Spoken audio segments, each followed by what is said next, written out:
Hi hello ನಮಸ್ಕಾರ. ವಿಶೇಷ ಕಾರ್ಯಕ್ರಮಕ್ಕೆ ಸ್ವಾಗತ. ನಾನು ರಂಜಿತಾ ಗೌಡ. ಈ ಬಿಸಿ ತುಪ್ಪ ಅನ್ನೋದು ಉಗುಳಕ್ಕೂ ಆಗಲ್ಲ, ನುಂಗಕ್ಕೂ ಆಗಲ್ಲ ಮಾರ್ರೆ. ಈ ಮಾತು ಅಥವಾ ಇದೇ ರೀತಿ ಪರಿಸ್ಥಿತಿ ಕಾಂಗ್ರೆಸ್ ಹೈಕಮಾಂಡ್ದು. ಈ ಕಡೆ ಸಿದ್ದರಾಮಯ್ಯ ಅವರನ್ನ ಕುರ್ಚಿಯಿಂದ ಏಕಾಏಕಿ ಕೆಳಗೆ ಇಳಿಸಲು ಸಾಧ್ಯವಿಲ್ಲ, ಹಾಗಂತ ಡಿ.ಕೆ. ಶಿವಕುಮಾರ್ ಅವರನ್ನ ಕೂಡ ಬಿಟ್ಕೊಡೋದಕ್ಕೂ ಆಗಲ್ಲ. ಈಗ ಕರ್ನಾಟಕದ ರಾಜಕೀಯ ಪರಿಸ್ಥಿತಿ ಕೂಡ ಇದೇ ಸ್ಥಿತಿಯಲ್ಲಿದೆ. 2023ರ ಚುನಾವಣೆಯಲ್ಲಿ ಭಾರಿ ಬಹುಮತದೊಂದಿಗೆ ಅಧಿಕಾರಕ್ಕೆ ಬಂದಂತ ಕರ್ನಾಟಕದ ಕಾಂಗ್ರೆಸ್ ಸರ್ಕಾರ ಇಂದಿಗೂ ಕೂಡ ನಾಯಕತ್ವದ ಗೊಂದಲದಲ್ಲಿ ಸಿಲುಕಿದೆ. ಮುಖ್ಯಮಂತ್ರಿ ಸಿದ್ದರಾಮಯ್ಯ, ಉಪಮುಖ್ಯಮಂತ್ರಿ ಡಿ.ಕೆ. ಶಿವಕುಮಾರ್ ಇಬ್ಬರು ಕೂಡ ತಮ್ಮ ಸ್ಥಾನವನ್ನ ಕಾಯ್ದುಕೊಳ್ಳಲು ಕುತೂಹಲದ ಆಟ ಕೂಡ ನಡೀತಾ ಇದೆ. ಹಾಗಾದ್ರೂ ಈ ಗೊಂದಲಕ್ಕೆ ಸ್ಪಷ್ಟ ಉತ್ತರ ಕೊಡಬೇಕಾದ ಪಕ್ಷದ ಹೈಕಮಾಂಡ್ ಮಾತ್ರ ಸಮಯವನ್ನ ತಾತ್ಕಾಲಿಕವಾಗಿ ದೂಡುವ ಲೆಕ್ಕಾಚಾರದಲ್ಲಿ ಎಣಗಾಡ್ತಿದೆ. ಅಷ್ಟಕ್ಕೂ ಕಾಂಗ್ರೆಸ್ ಹೈಕಮಾಂಡ್ ಇಷ್ಟು ಎಣಗಾಡೋಕೆ ಕಾರಣವೇನು ಅನ್ನೋದನ್ನ ವಿವರಿಸುತ್ತಾ ಹೋಗ್ತೀವಿ ನೋಡಿ.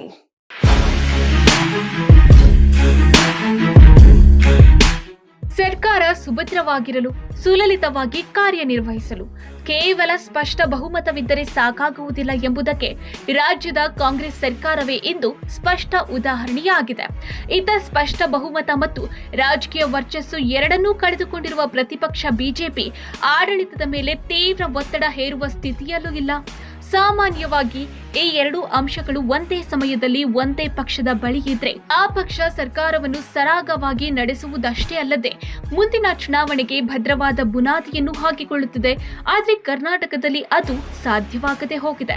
ಅಧಿಕಾರಕ್ಕೆ ಬಂದ ದಿನದಿಂದಲೇ ಕಾಂಗ್ರೆಸ್ ಪಕ್ಷದ ಒಳಗೆ ಪದೇ ಪದೇ ಕಾಣಿಸಿಕೊಂಡ ನಾಯಕತ್ವ ಬದಲಾವಣೆಯ ಗೊಂದಲಕ್ಕೆ ಹೈಕಮಾಂಡ್ ಮಟ್ಟದಲ್ಲಿ ರೂಪಿಸಲಾಗಿದೆ ಎನ್ನಲಾದ ಸೂತ್ರದ ಬಗ್ಗೆ ಸ್ಪಷ್ಟನೆ ನೀಡದೆ ಮುಂದೆ ನೋಡೋಣ ಎನ್ನುವ ನಿಲುವನ್ನೇ ಮುಂದುವರೆಸಿಕೊಂಡು ಬಂದಿರುವುದೇ ಇಂದಿನ ಈ ಗೋಜಲುಪೂರ್ಣ ಸ್ಥಿತಿಗೆ ಪ್ರಮುಖ ಕಾರಣವಾಗಿದೆ. ಕಳೆದ 2 ತಿಂಗಳಿನಿಂದ ರಾಜ್ಯ ಕಾಂಗ್ರೆಸ್ನಲ್ಲಿರುವ ನಾಯಕತ್ವದ ಗೊಂದಲಕ್ಕೆ ಅಂತ್ಯವೇ ಕಾಣುತ್ತಿಲ್ಲ. ಮುಖ್ಯಮಂತ್ರಿ ಸಿದ್ದರಾಮಯ್ಯ ಮತ್ತು ಉಪಮುಖ್ಯಮಂತ್ರಿ ಡಿ.ಕೆ. ಶಿವಕುಮಾರ್ ಇಬ್ಬರು ತಮ್ಮ ತಮ್ಮ ಸ್ಥಾನಗಳ ಬಗ್ಗೆ ಸ್ಪಷ್ಟತೆ ಬೇಕೆಂದು ಕಾಯ್ತಿದ್ರೆ, ಮತ್ತೊಂದೆಡೆ ಪಕ್ಷದ ಹೈಕಮಾಂಡ್ ನಾಯಕರು ಯಾವ ರೀತಿಯಲ್ಲಿ ಯಾವ ಸಮಯದಲ್ಲಿ ಸ್ಪಷ್ಟನೆ ನೀಡಬೇಕು ಎಂಬುದರಲ್ಲೇ ಗೊಂದಲಕ್ಕೆ ಸಿಲುಕಿದ್ದಾರೆ. ಈ ಗೊಂದಲಕ್ಕೆ ಶಾಶ್ವತ ಪರಿಹಾರ ನೀಡುವ ಬದಲು ಸಮಯವನ್ನು ದೂಡುವ ಮೂಲಕ ತಾತ್ಕಾಲಿಕ ಪರಿಹಾರಕ್ಕೆ ಇಡೀ ಪ್ರಕ್ರಿಯೆಯನ್ನು ಸೀಮಿತಗೊಳಿಸಲಾಗುತ್ತಿದೆಯೇ ಎಂಬ ಅನುಮಾನವು ಈಗ ರಾಜ್ಯ ರಾಜಕೀಯ ವಲಯದಲ್ಲಿ ಬಲವಾಗುತ್ತಿದೆ. ಮುಖ್ಯಮಂತ್ರಿ ಸಿದ್ದರಾಮಯ್ಯ ಮತ್ತು ಉಪಮುಖ್ಯಮಂತ್ರಿ ಡಿ.ಕೆ. ಶಿವಕುಮಾರ್ ನಡುವೆ ನಡೆಯುತ್ತಿರುವ ಈ ಹಗ್ಗಜಗ್ಗಾಟದ ಬಗ್ಗೆ ಪಕ್ಷದ ಹೈಕಮಾಂಡ್ಗೆ ಅರಿವಿಲ್ಲ ಎಂದೇನಲ್ಲ. ಆದರೆ ಇಬ್ಬರಿಗೂ ಅಸಮಾಧಾನವಾಗದಂತೆ ಇಬ್ಬರನ್ನು ವಿಶ್ವಾಸಕ್ಕೆ ತೆಗೆದುಕೊಂಡು ತೀರ್ಮಾನ ಕೈಗೊಳ್ಳಬೇಕು ಎಂಬ ಮನಸ್ಥಿತಿಯಲ್ಲಿರುವ ಹೈಕಮಾಂಡ್ ಈ ಹಗ್ಗಜಗ್ಗಾಟಕ್ಕೆ ಸ್ಪಷ್ಟ ಪರಿಹಾರ ನೀಡುವಲ್ಲಿ ವಿಫಲವಾಗುತ್ತಿರುವುದು ಇದೀಗ ಬಹಿರಂಗ ಸತ್ಯವಾಗಿದೆ. 2023ರ ವಿಧಾನಸಭಾ ಚುನಾವಣೆಯಲ್ಲಿ ಕರ್ನಾಟಕದಲ್ಲಿ ಭಾರೀ ಬಹುಮತದೊಂದಿಗೆ ಕಾಂಗ್ರೆಸ್ ಅಧಿಕಾರಕ್ಕೆ ಬಂದ ದಿನದಿಂದಲೂ ಹೈಕಮಾಂಡ್ಗೆ ಈ ನಾಯಕತ್ವದ ಗೊಂದಲ ಇತ್ತು.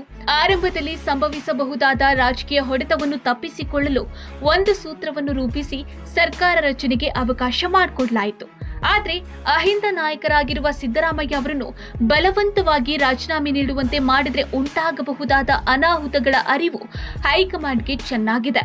ಅದರ ಪರಿಣಾಮವಾಗಿ ಮುಖ್ಯಮಂತ್ರಿಯನ್ನು ಬದಲಾಯಿಸಬೇಕೆಂದರೂ ಅದು ಸಿದ್ದರಾಮಯ್ಯ ಅವರ ಸಹಮತದೊಂದಿಗೆ ಮಾತ್ರ ಸಾಧ್ಯ ಎನ್ನುವ ನಿಲುವಿನಲ್ಲಿ ಹೈಕಮಾಂಡ್ ಇದೆ. ಒಂದು ವೇಳೆ ಅದು ಸಾಧ್ಯವಾಗದೆ ಹೋದ್ರೆ ಸರ್ಕಾರದ ಸ್ಥಿರತೆ ಅಷ್ಟೇ ಅಲ್ಲದೆ 2028ರ ವಿಧಾನಸಭಾ ಚುನಾವಣೆಯಲ್ಲೂ ಕಾಂಗ್ರೆಸ್ ಪಕ್ಷಕ್ಕೆ ಭಾರೀ ಹಿನ್ನಡೆ ಎದುರಾಗಬಹುದು ಎಂಬ ಆತಂಕ ದೆಹಲಿ ನಾಯಕರನ್ನು ಕಾಡ್ತಿದೆ. ಈ ಹಿನ್ನೆಲೆಯಲ್ಲಿ ಹೈಕಮಾಂಡ್ ಡಿ.ಕೆ. ಶಿವಕುಮಾರ್ ಅವರಿಗೆ ಸಿಗಬೇಕಾದ ನ್ಯಾಯಕ್ಕಿಂತಲೂ ಹೆಚ್ಚು ಪಕ್ಷದ ದೀರ್ಘಕಾಲೀನ ಭವಿಷ್ಯದ ಬಗ್ಗೆ ಯೋಚಿಸುತ್ತಿರುವುದು ಸ್ಪಷ್ಟವಾಗಿದೆ. ಅದೇ ಸಮಯದಲ್ಲಿ ಡಿ.ಕೆ. ಶಿವಕುಮಾರ್ ಅವರನ್ನು ಹಾಗೂ ಅವರ ರಾಜಕೀಯ ಆಕಾಂಕ್ಷೆಯನ್ನು ಸಂಪೂರ್ಣವಾಗಿ ಬದಿಗಿಟ್ಟು ತೀರ್ಮಾನ ಕೈಗೊಳ್ಳುವ ಸ್ಥಿತಿಯಲ್ಲೂ ಹೈಕಮಾಂಡ್ ಇಲ್ಲ. ಆದ್ದರಿಂದ ಅಧಿಕಾರ ಹಸ್ತಾಂತರವಾಗಬೇಕು ಎನ್ನುವುದು ಎಷ್ಟು ನಿಜವೋ ಆ ಅಧಿಕಾರ ವರ್ಗಾವಣೆಯ ಪ್ರಕ್ರಿಯೆ ಯಾವುದೇ ಗೊಂದಲವಿಲ್ಲದೆ ಸುಲಲಿತವಾಗಿ ಮುಗಿಯಬೇಕು ಎನ್ನುವುದು ಹೈಕಮಾಂಡ್ನ ಲೆಕ್ಕಾಚಾರವಾಗಿದೆ. ಈ ಇಕ್ಕಟ್ಟಿನ ಪರಿಸ್ಥಿತಿಯನ್ನು ಹೈಕಮಾಂಡ್ ಎದುರಿಸುತ್ತಿರುವುದು ಸಿದ್ದರಾಮಯ್ಯ ಅವರಿಗೆ ಸ್ಪಷ್ಟ ಅರಿವಿರುವ ಕಾರಣ ಅವರು ಸಮಯ ದೂಡುವ ತಂತ್ರವನ್ನು ಅನುಸರಿಸುತ್ತಿದ್ದಾರೆ.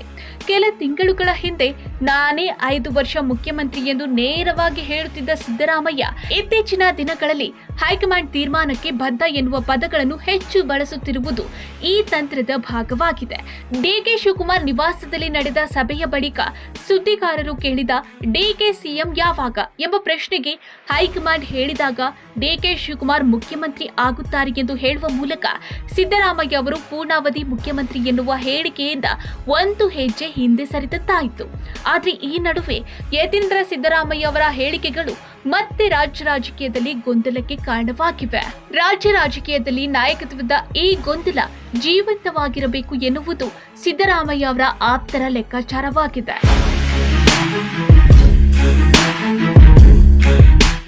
ನಾಯಕತ್ವ ಬದಲಾವಣೆ ವಿಚಾರದಲ್ಲಿ ಪರ ವಿರೋಧ ಚರ್ಚೆಗಳು ಹೆಚ್ಚಾಗಿ ಗೊಂದಲ ಮತ್ತಷ್ಟು ಗಟ್ಟಿಯಾದಷ್ಟು ಹೈಕಮಾಂಡ್ ಇಡೀ ಪ್ರಕ್ರಿಯೆಗೆ ತಾತ್ಕಾಲಿಕ ಬ್ರೇಕ್ ಹಾಕಲಿದೆ ಎಂಬ ನಂಬಿಕೆ ಅವರಲ್ಲಿದೆ. ಈ ಲೆಕ್ಕಾಚಾರ ಸರಿ ಹೋದ್ರೆ ಸಿದ್ದರಾಮಯ್ಯ ಅವರ ಕುರ್ಚಿ ಸದ್ಯಕ್ಕೆ ಸುರಕ್ಷಿತ ಎನ್ನುವುದು ಅವರಿಗೆ ತಿಳಿದಿದೆ.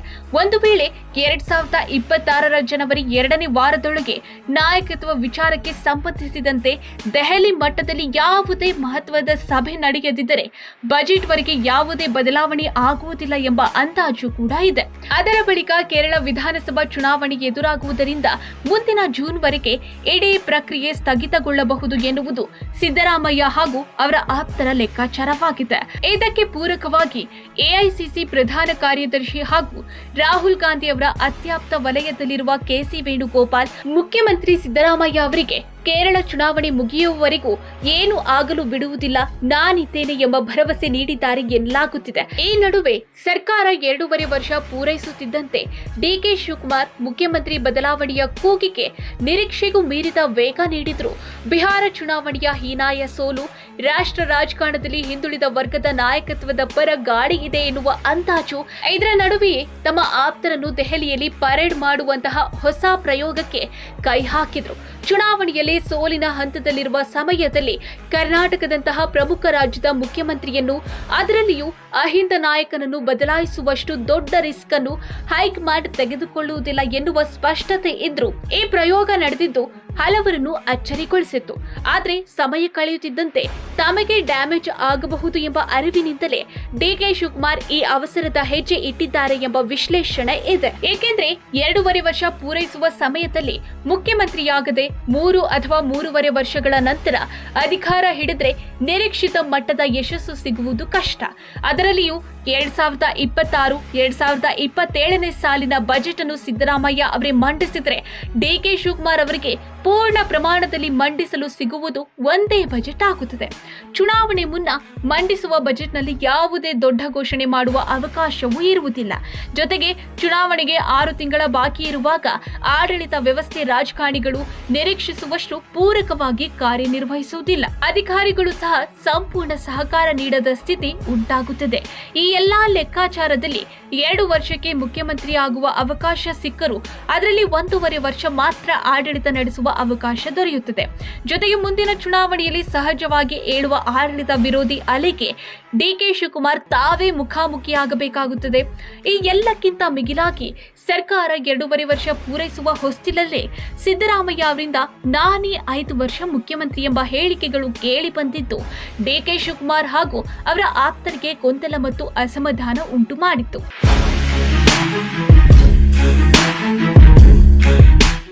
ಇದೇ ಕಾರಣಕ್ಕೆ ಅವರು ಅವಸರದಲ್ಲೇ ತಮ್ಮ ರಾಜಕೀಯ ಕಾರ್ಡ್ ಅನ್ನು ಪ್ಲೇ ಮಾಡಿದ್ರು. ಈ ಎಲ್ಲಾ ಗೊಂದಲಗಳ ನಡುವೆಯೂ ಹೈಕಮಾಂಡ್ ಕರ್ನಾಟಕದ ವಿಷಯದಲ್ಲಿ ಕಡ್ಡಿ ಮುರಿದಂತೆ ತೀರ್ಮಾನ ಕೈಗೊಳ್ಳುವ ಮನಸ್ಥಿತಿಯಲ್ಲಿ ಇಲ್ಲ. ಯಾಕಂದ್ರೆ ಕಾಂಗ್ರೆಸ್ ಪಾಲಿಗೆ ಉಳಿದಿರುವುದು ಏಕೈಕ ದೊಡ್ಡ ರಾಜ್ಯ. ಕರ್ನಾಟಕದಲ್ಲಿಯೂ ಗೊಂದಲ ಉಂಟಾಗಿ ಪಕ್ಷಕ್ಕೆ ಹಾನಿಯಾದ್ರೆ ರಾಷ್ಟ್ರ ಮಟ್ಟದಲ್ಲಿ ಕಾಂಗ್ರೆಸ್ ಪುನಶ್ಚೇತನಗೊಳ್ಳುವುದು ಅತ್ಯಂತ ಕಷ್ಟಕರವಾಗಲಿದೆ.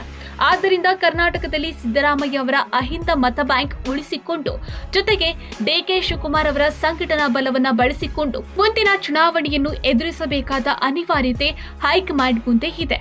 ಪ್ರಸ್ತುತ ಪರಿಸ್ಥಿತಿಯಲ್ಲಿ ಇಬ್ಬರಲ್ಲಿ ಯಾರಿಗಾದ್ರೂ ಹೆಚ್ಚು ಒಲವು ತೋರಿಸಿದ್ರೆ ಪಕ್ಷಕ್ಕೆ ಭಾರೀ ಹೊಡೆತ ಬೀಳುವ ಸಾಧ್ಯತೆ ಇದೆ. ಆ ಹೊಡೆತವನ್ನು ತಪ್ಪಿಸಿಕೊಳ್ಳಲು ಸಾಧ್ಯವಾದ ಏಕೈಕ ಮಾರ್ಗ ಸಮಯವನ್ನು ದೂಡುವುದೇ ಎನ್ನುವುದು ದೆಹಲಿ ನಾಯಕರ ಲೆಕ್ಕಾಚಾರವಾಗಿದೆ. ಅದಕ್ಕಾಗಿಯೇ ನಾಯಕತ್ವ ವಿಚಾರ ಚರ್ಚಿಸಲು ಬಯಸುವವರಿಗೆ ಸ್ಪಷ್ಟ ಸಮಯವೇ ನೀಡಲಾಗ್ತಿಲ್ಲ. ಸ್ಪಷ್ಟನೆ ಪಡೆಯಲೇಬೇಕೆಂಬ ಹಠಕ್ಕೆ ಬಿದ್ದಿರುವ ಡಿಕೆ ಶಿವಕುಮಾರ್ ಅವರಿಗೆ ರಾಹುಲ್ ಗಾಂಧಿ ಅವರೊಂದಿಗೆ ಪ್ರತ್ಯೇಕ ಸಮಾಲೋಚನೆಗೂ ಸಮಯ ಸಿಗ್ತಿಲ್ಲ. ಭಾನುವಾರ ನಡೆದ ಚುಟುಕು ಭೇಟಿಯು ಕೇವಲ 1.5 ನಿಮಿಷಕ್ಕೆ ಸೀಮಿತವಾಗಿದ್ದು, ಅಲ್ಲಿ ಕೂಡ will sort it out shortly ಎನ್ನುವ ಭರವಸೆ ಹೊರತುಪಡಿಸಿ ಯಾವುದೇ ಸ್ಪಷ್ಟ ಉತ್ತರ ಸಿಕ್ಕಿಲ್ಲ. ಇದರ ನಡುವೆ ರಾಹುಲ್ ಗಾಂಧಿ ಡಿಸೆಂಬರ್ 17ರಂದು ಜರ್ಮನಿ ಮತ್ತು ಇಟಲಿಗೆ ಪ್ರಯಾಣ ಕೈಗೊಂಡಿದ್ದು, 21ರಂದು ಹಿಂದಿರುಗಿ ಮತ್ತೆ 27ರಂದು ಅಮೆರಿಕ ಪ್ರವಾಸಕ್ಕೆ ತೆರಳಲಿದ್ದಾರೆ. 21ರಿಂದ 27ರ ನಡುವಿನ ಅವಧಿಯಲ್ಲಿ ನಾಯಕತ್ವ ಬದಲಾವಣೆಗೆ ಸಂಬಂಧಿಸಿದ ಸಭೆ ನಡೆಯುವ ಸಾಧ್ಯತೆಯೂ ಕಡಿಮೆಯಾಗಿದೆ. ಯಾಕಂದ್ರೆ ಕೆಸಿ ವೇಣುಗೋಪಾಲ್ ಸದನ ಸಮಿತಿಯ ನೆಪದಲ್ಲಿ 4 ದಿನಗಳ ತಮಿಳುನಾಡು ಪ್ರವಾಸದಲ್ಲಿದ್ದಾರೆ. ವೇಣುಗೋಪಾಲ್ ದೆಹಲಿಯಲ್ಲಿ ಇಲ್ಲದ ಸಮಯದಲ್ಲಿ ಕರ್ನಾಟಕಕ್ಕೆ ಸಂಬಂಧಿಸಿದ ಮಹತ್ವದ ನಿರ್ಧಾರ ಕೈಗೊಳ್ಳುವ ಸಭೆ ನಡೆಯುವುದು ಅನುಮಾನವೇ. ಹೀಗಾಗಿ ರಾಜ್ಯ ನಾಯಕರಿಗೆ ನಾಯಕತ್ವ ಬದಲಾವಣೆಯ ವಿಚಾರವಾಗಿ ರಾಹುಲ್ ಗಾಂಧಿಯನ್ನು ಭೇಟಿಯಾಗುವ ಅವಕಾಶ ಹೊಸ ವರ್ಷಕ್ಕೆ ಮುಂದೂಡಲ್ಪಡುವ ಸಾಧ್ಯತೆ ಇದೆ. ರಾಜ್ಯದಲ್ಲಿ ನಡೆಯುತ್ತಿರುವ ಈ ನಾಯಕತ್ವದ ಗೊಂದಲವು ಕೇವಲ ಒಬ್ಬ ನಾಯಕ ಅಥವಾ ಉಪಮುಖ್ಯಮಂತ್ರಿ ನಡುವೆ ಸೀಮಿತವಾಗಿಲ್ಲ. ಕರ್ನಾಟಕದ ವಿವಿಧ ತಾಲೂಕುಗಳ ಮಟ್ಟದಲ್ಲಿ ಪಕ್ಷ ಕಾರ್ಯಕರ್ತರಿಂದ ಪ್ರಾರಂಭವಾಗಿರುವ ಚರ್ಚೆಗಳು ಮತ್ತು ಅಸಮಾಧಾನಗಳು ಮಾಧ್ಯಮ ಹಾಗೂ ಹಿರಿಯ ಪದಾಧಿಕಾರಿಗಳ ನಡುವೆ ತಮ್ಮ ಹಿತಾಸಕ್ತಿಗಳಿಗಾಗಿ ನಡೆಯುತ್ತಿರುವ ಸಣ್ಣ ಮಟ್ಟದ ರಾಜಕೀಯ ಸಂಘರ್ಷಕ್ಕೆ ದಾರಿ ಹೊರಟಾಗಿದೆ. ಈ ತಳಹದಿಯ ಅಸಮಾಧಾನಗಳು ಹೈಕಮಾಂಡ್ ನಿರ್ಧಾರವಿಲ್ಲದ ಕಾರಣ ಉಂಟಾಗುತ್ತಿರುವ ಅನಿಶ್ಚಿತತೆಯನ್ನು ಮತ್ತಷ್ಟು ತೀವ್ರಗೊಳಿಸುತ್ತಿವೆ. ಇನ್ನು ಈ ಗೊಂದಲವು ಕೇವಲ ಪಕ್ಷದ ಒಳಗಿನ ವಿಷಯವಲ್ಲದೆ ರಾಜ್ಯದ ಆಡಳಿತ ವ್ಯವಸ್ಥೆ ಮತ್ತು ಮಹತ್ವದ ನಿರ್ಧಾರಗಳ ಮೇಲೆ ನೇರ ಪರಿಣಾಮ ಬೀರುತ್ತಿದೆ. ನಿಗದಿತ ಕಾರ್ಯಕ್ರಮಗಳು, ಯೋಜನೆಗಳ ಅನುಷ್ಠಾನ, ಬಜೆಟ್ ಪ್ರಸ್ತಾವನೆ ಮತ್ತು ಅಭಿವೃದ್ಧಿ ಯೋಜನೆಗಳ ವೇಳಾಪಟ್ಟಿಯಲ್ಲಿನ ವಿಳಂಬಗಳು ಆಡಳಿತದ ಪರಿಣಾಮಕಾರಿತ್ವವನ್ನು ಕುಗ್ಗಿಸುತ್ತಿವೆ. ಸರ್ಕಾರದ ಗತಿ ನಿಧಾನವಾಗುತ್ತಿದೆ. ಸಾರ್ವಜನಿಕ ಭರವಸೆ, ಬಂಡವಾಳ ಹೂಡಿಕೆ ಮತ್ತು ಸಾಮಾಜಿಕ ಉತ್ಸಾಹಗಳ ಮೇಲೆ ನೇರ ಪರಿಣಾಮ ಬೀರುತ್ತದೆ.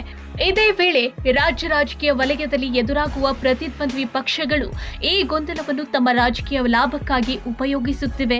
ಬಿಜೆಪಿ ಮತ್ತು ಇತರ ಪಕ್ಷಗಳು ಈ ವಿಚಾರವನ್ನು ಸಾರ್ವಜನಿಕ ಗಮನಕ್ಕೆ ತರಲು ಪ್ರಚಂಡ ಪ್ರಚಾರ ಕಾರ್ಯಕ್ರಮಗಳನ್ನು ರೂಪಿಸುತ್ತಿದ್ದು, ತಮ್ಮ ಪಕ್ಷಕ್ಕೆ ರಾಜಕೀಯ ಲಾಭ ತರುವ ಪ್ರಯತ್ನದಲ್ಲಿದ್ದಾರೆ. ಈ ಹಿನ್ನೆಲೆಯಲ್ಲಿ ರಾಜ್ಯದ ಆಡಳಿತಕ್ಕೆ ನೆರವಾಗುವ ಪರಿಣಾಮ ಮುಂದಿನ ಚುನಾವಣೆಯ ದೃಷ್ಟಿಯಿಂದ ಕಾಂಗ್ರೆಸ್ ಪಕ್ಷದ ನಾಯಕತ್ವವನ್ನು ಮತ್ತು ಹೈಕಮಾಂಡ್ ನಿರ್ಧಾರಗಳ ಮಹತ್ವವನ್ನು ಮತ್ತಷ್ಟು ಹೈಲೈಟ್ ಮಾಡ್ತಿದೆ. ಆದ್ರೆ ಗೊಂದಲಕ್ಕೆ ತಾರ್ಕಿಕ ಅಂತ್ಯ ನೀಡದೆ ಸಮಯವನ್ನು ದೂಡುತ್ತಾ ಹೋದಷ್ಟು ರಾಜ್ಯ ಕಾಂಗ್ರೆಸ್ನಲ್ಲಿ ಸ್ಪಷ್ಟತೆಯ ಕೊರತೆ ಹೆಚ್ಚಾಗುವುದು ಮತ್ತು ಪರಸ್ಪರ ವಿರುದ್ಧ ಹೇಳಿಕೆಗಳು ಹೆಚ್ಚಾಗುವುದು ಖಚಿತ. ಈ ಗೊಂದಲದಿಂದ ಉಂಟಾಗುವ ರಾಜಕೀಯ ಹಾನಿಯನ್ನು ಹೈಕಮಾಂಡ್ ಯಾವ ರೀತಿಯಲ್ಲಿ ಸರಿಪಡಿಸಲಿದೆ ಎಂಬುದೇ ಈಗ ಕಾಂಗ್ರೆಸ್ ಮುಂದೆ ನಿಂತಿರುವ ಅತಿ ದೊಡ್ಡ ಪ್ರಶ್ನೆಯಾಗಿದೆ.